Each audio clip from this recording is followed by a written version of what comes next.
మరి మీరు గెలవాల్సిన బాధ్యత మీరు తీసుకోవాలి.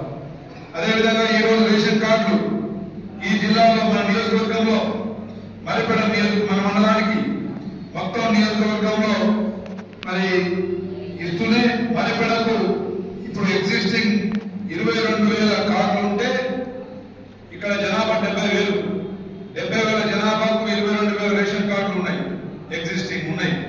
దానికి అదనంగా 4,198 అంటే దాదాపు 4,200 కార్డులు మనం నూతనంగా కొత్తగా ఇస్తా ఉన్నాం.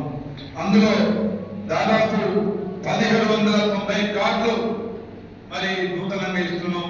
అదేవిధంగా 2,400 కార్డులు మరి మార్పులు చేర్పులతోనే పిల్లల పేరు నమోదు చేసుకొని ఇస్తా ఉన్నాం. ఏదేమైనా ఇది ప్రజాప్రభుత్వం, ప్రజలకు ప్రజాధనాన్ని ప్రజలకు ఇస్తున్నాం. గత ప్రభుత్వం 18,000 మిగులు బడ్జెట్తో ఏర్పడ్డ రాష్ట్రాన్ని 10 లక్షల కోట్ల అప్పులు తీసుకుపోయారు.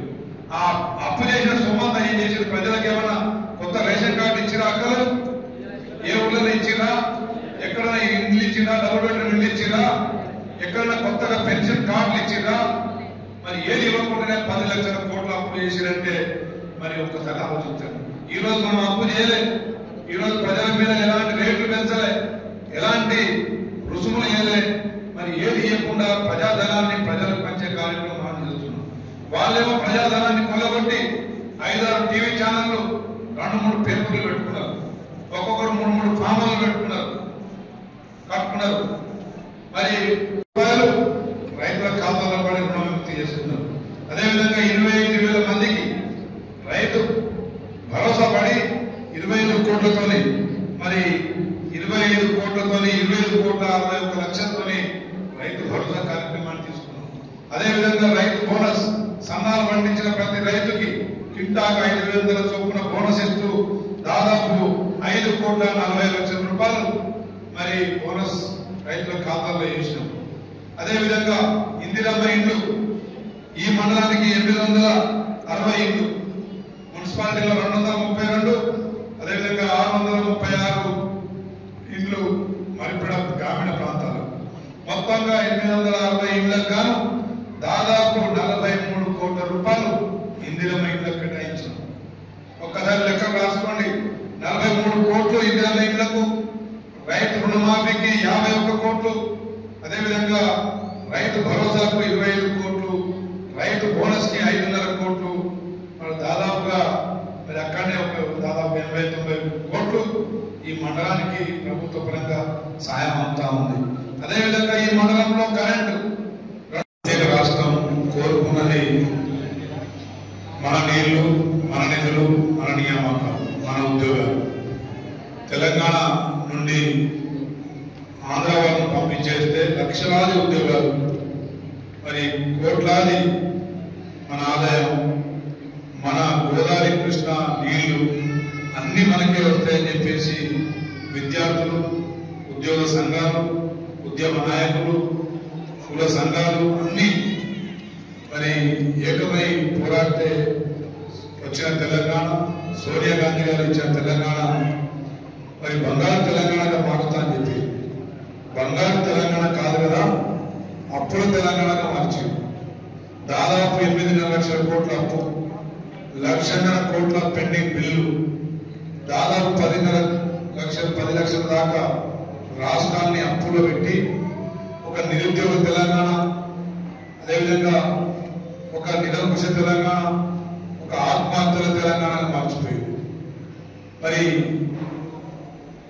మిగులు బడ్జెట్తో ఏర్పడ్డ రాష్ట్రం 17-18 వేల కోట్లతో ఏర్పడ్డ రాష్ట్రం 10 సంవత్సరాలు తిరిగేసరికి 100 సంవత్సరాల ఎంత పాటు కాలకులై దాదాపు 10 లక్షల కోట్ల అప్పు మన భారం మన మీద పెట్టి, పెండింగ్ బిల్లు కూడా మన దగ్గర పెట్టి మరి ఇప్పుడు ఫామ్ హౌస్ లో పడుతున్నారు.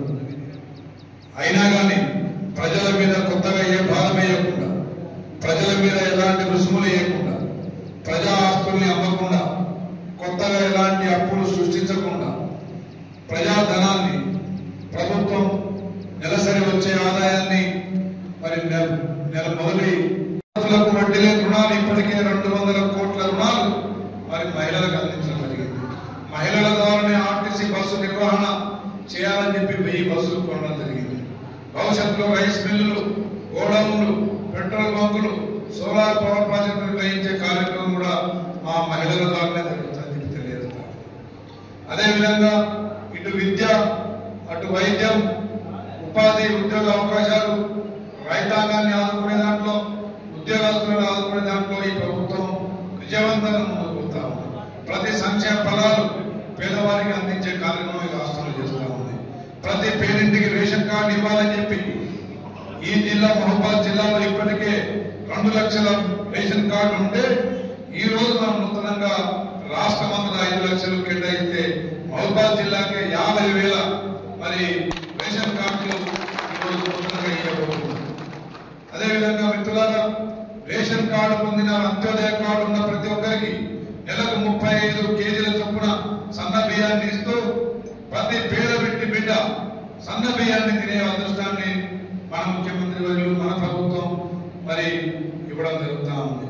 ఒకప్పుడు దొడ్డు బియ్యం ఇస్తే దళారులు, రైస్ మిల్లర్లు, స్థానిక ఎమ్మెల్యే రైస్ మిల్లర్లు చేసిన దోపిడీ మీరు చూసి ఈ రోజు సన్న బియ్యం ప్రతి పేదవాడు మరి తిని మరి పౌష్టికాహారాన్ని తినే పరిస్థితి కల్పించారు. కాబట్టి మిత్రులారా, ఒక పెన్షన్, ఒక మిగిలింది ఒక పెన్షన్ మాత్రమే.